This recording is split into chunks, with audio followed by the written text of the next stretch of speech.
During World War II, the daily newspapers were at their most popular, even though they consisted of only a few pages. People throughout Britain could find out what was happening in parts of the world where our troops were engaging in the fight against Hitler and the Nazis.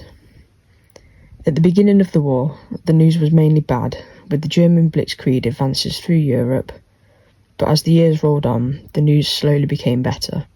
And in October 1942, British morale was greatly bolstered by General Montgomery's famous success at El Alamein in North Africa. But it wasn't just the news that was eagerly sought in the papers, there were other matters of interest. Nearly all newspapers had crossword puzzles in them, and they were very popular as they helped fill in the hours spent in the air raid shelters, waiting for trains, or simply engaging in the great British tradition of queuing. One of the popular dailies of the time was the Daily Telegraph, and so too was its crossword puzzle. It was January 1943 that the British Prime Minister Winston Churchill and the American President Franklin Roosevelt met and agreed the future of the war must include an invasion of northwest Europe or a return to the continent.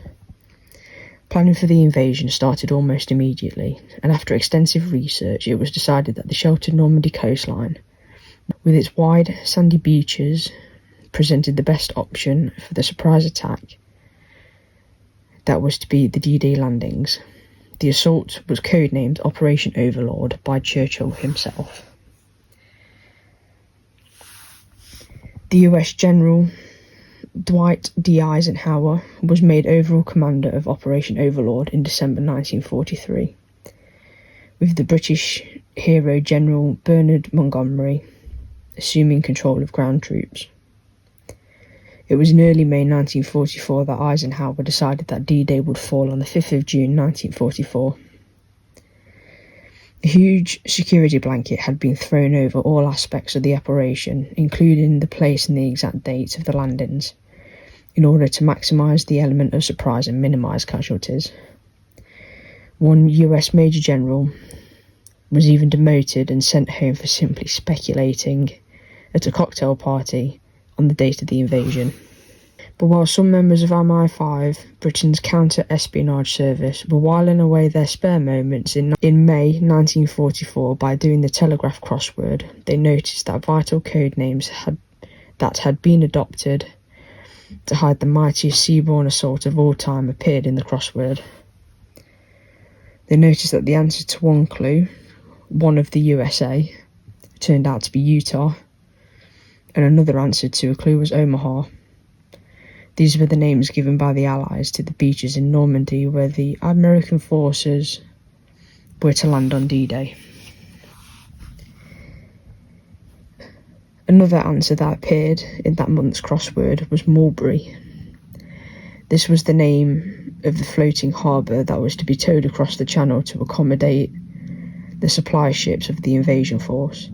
Neptune, another answer, referred to the code name for the naval support of the operation. Perhaps the most suspicious was a clue about a big wig, to which the answer was Overlord. This was the code name given for the entire operation. Alarm bells rang through MI5. Was the crossword being used to tip off the Germans? 2 officers were sent immediately to Leatherhead in Surrey, where a man called Leonard Dorr lived. He was the crossword compiler, a 54-year-old teacher. Why, the officers demanded to know, had he chosen these 5 words within his crossword solutions? Why not? Was Dorr's reply. Was there a law against choosing whatever words he liked?